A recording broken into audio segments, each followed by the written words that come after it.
Hello, magandang araw po sa ating lahat. Kamusta sa ating mga kababayan from Luzon, Visayas, and Mindanao? Ito po ang inyong lingkod, ang munting tinig ng ordinaryong Filipino all the way from Sultan Kudarat.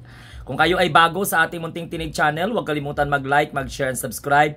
And don't forget also to click the notification bell para updated kayo kung ano man ang mga activity na gagawin po natin sa ating munting tinig channel.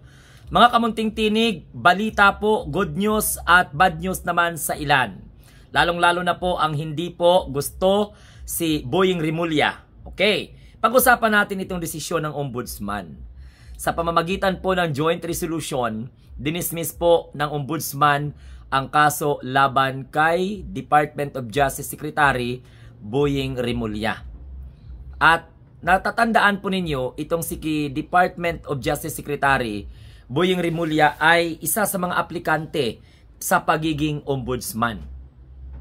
Kaya lang, mga kamunting tinig, itong si Amy Marcos, kinasuhan itong si Boying Rimulya. Oo, sapagkat gusto nila na hindi po maupo kasi ipapakulong daw. Ang reason na ayaw po ni Amy Marcos na maging ombudsman itong si Boying Rimulya dahil nakasagap daw ito ng balita na gagamitin daw po si Boying Rimulya para mapakulong si Sara Duterte bago mag 2027. Yan po ang premise ni Amy. Hindi na Amy Marcos, parang Amy Duterte na, no? So, kaya nga po maraming nagalit sa kanya. Sa punto na ito, inayos niya yung kaso. Finailan niya, unfortunately sa side niya, hindi po pinanigan ng ombudsman. Kaya siguro nakitaan ng walang probable cause at unsubstantial yung mga ikinaso kay Boying Rimulya before the ombudsman. So pinawalang sala ngayon ng ombudsman, dinismiss ngayon. Kasi napakahalaga, mga kamunting tinig, na wala kang kaso sa ombudsman para makakuha ka ng certificate of clearance. Okay? Para ikaw po ay isa sa mga ma-qualified. Tandaan po natin na itong si Boying Rimulya ay sumalang po sa panel interview. Okay? Lahat sila, 17 ata yung applicant sa pagiging ombudsman. Kaya acting ombudsman yung mga nakaupo ngayon.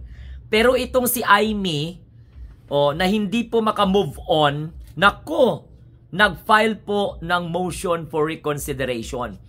At pinaniniwala niya ang mga Pilipino na still may kaso pa rin si Boying Rimulya, kaya wag po dapat bigyan ng certificate of clearance para hindi po mapili bilang isa sa mga ombudsman.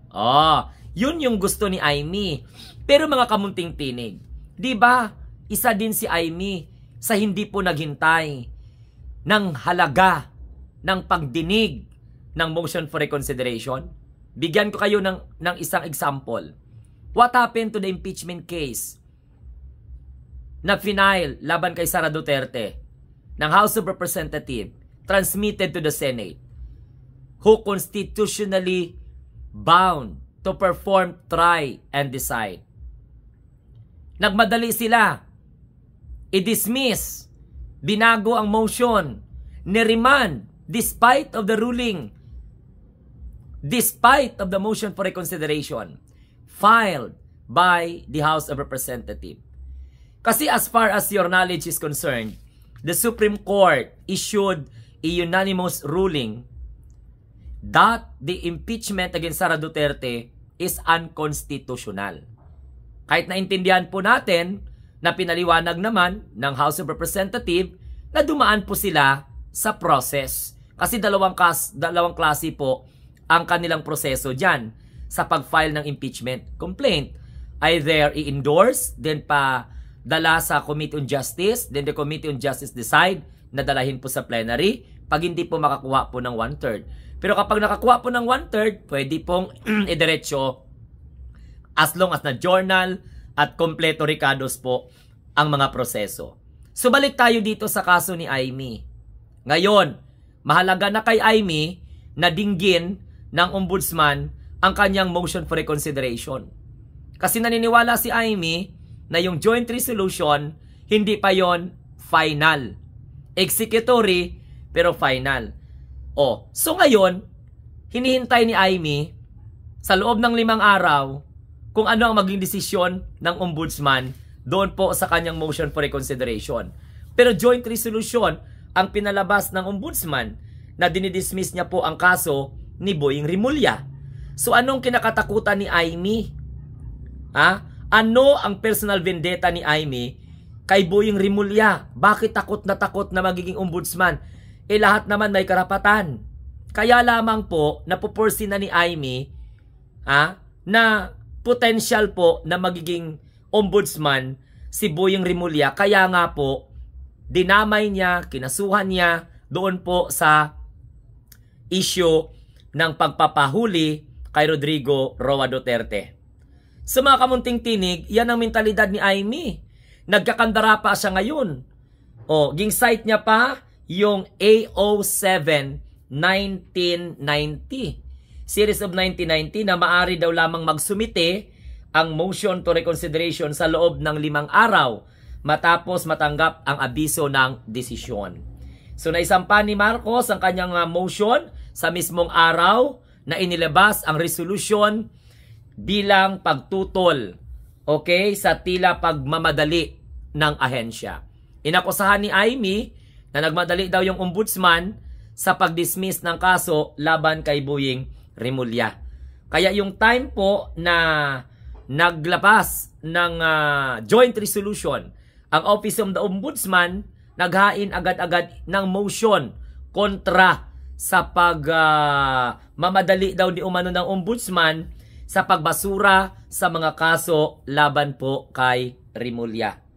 So mabilis pa sa alas 4, nag-file kaagad ng motion for reconsideration si Aimee. Binasihan niya po yung AO series of 1990, yung AO7 series of 90 na dapat within 5 days bago after paglabas ng desisyon magkaroon po ng motion for reconsideration. Yan ang ginawa ni Aimee. Grabe ang harang ni Aimee na maging isa po sa pagpipilian kasi hindi pa nakapagsumite ang Judicial and Bar Council ng mga pangalan ng mga nominado doon po sa Palasyo ng Malacanang.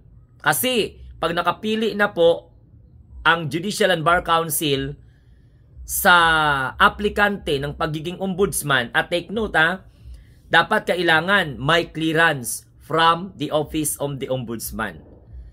So, abangan natin kung ano po yung susunod na kabanata, kung ano po yung magiging desisyon ng Korte Suprema since anang ng Ombudsman, I stand to be corrected, since wala pa pong desisyon ang Ombudsman tungkol po sa motion for reconsideration ni Aimee. So, ibig sabihin, executory ang pag-dismiss ng kaso laban po kay Rimulya. So wala pong pinagkaiba yan sa ginawa po ng Senado. Mantakin ninyo, hindi man lang nila nahintay na kung saan magpalabas ng desisyon ang Korte Suprema sa motion for reconsideration filed by the House of Representatives. Hindi man lang nila hinintay na masagot ni Sara Duterte kasi ang sabi po ng mga final daw and executory. Final daw and executory ang desisyon ng Korte Suprema na i-declared na unconstitutional ang ang impeachment. So therefore, wala nang saysay daw na pag-usapan pa ang impeachment sa Senado. So para na lang daw po, hindi sila halata na gusto talaga nilang patayin, gusto na lang i-dismiss, binago nila yung motion na kung saan ay i-remand, i-archive na lang. Kasi anytime, paglabas ng desisyon ng Supreme Court, kung ano po yung pagbasa niya doon sa reply ni Sara Duterte, doon sa motion for reconsideration, sa mga points na inalatag po ng House of Prosecution Panel, hintayin po yung desisyon. Sa mga kamunting tinig, ito lamang po, nagkukumahog si Aimee.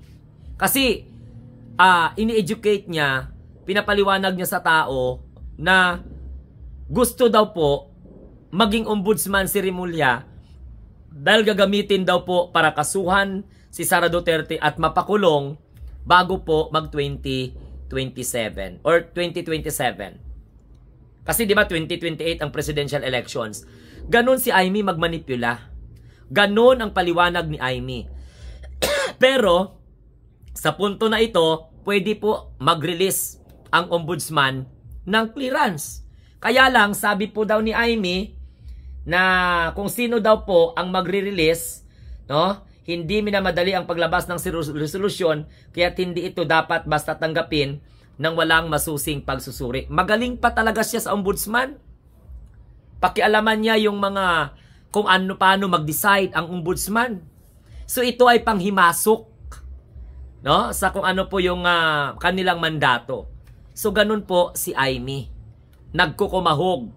Nung nalaman niya na naglabas po ang ang ombudsman ng desisyon sa pamamagitan po ng joint resolution na i-dismiss ang kaso laban kay Rimulya, nag-file ng motion for reconsideration itong si Amy. Alinsunod po sa Executive Order number 7 series of 1997 na 5 days after the release of the decision, dapat mag-file na po. So, pasok daw di umano ang ginawa ni Amy dahil sa araw na nilabas ang desisyon ng ombudsman, doon din po sila nag-file ng motion for reconsideration. So, ibig sabihin, prepare na po ni Amy na kung sakaling i-dismiss ang kaso ni Rimulya sa ombudsman, mayroon silang naka-prepare na motion for reconsideration. Pero, hindi po maalis sa atin na itong si Amy ay self-serving. Why? Bakit hindi nila hinintay na magpalabas ng motion for reconsideration? O malay mo, i-reverse pa po ng Korte Suprema after deliberating the motion for reconsideration of the House at bako na malaman niya kung ano yung reply ni Sara Duterte. So po ito po ang balita na mainiinit mga kamunting tinig. Dinismiss po ng ombudsman lahat ng kaso kay Rimulya sa pamamagitan po ng joint, what we call this, resolution. So, nung nabalitaan ni Amy, nag-file siya ng motion for reconsideration na pinapaliwanag niya sa tao na dapat hindi mag-release di umano ng Certificate of Clearance or Ombudsman Clearance itong si Boying Rimulya to qualify para maisumite ang pangalan niya sa Office of the President. Dahil Pangulo po ng Republika ng Pilipinas ang magdesisyon kung sino ang pipiliin niyang tanod ng bayan o di kaya'y ombudsman. So mga kamunting tinig, ito po ang inyong lingkod, ang munting tinig ng ordinaryong Pilipino na nagsasabi, tayo po ay ang mga bagong Pilipino sa bagong Pilipinas.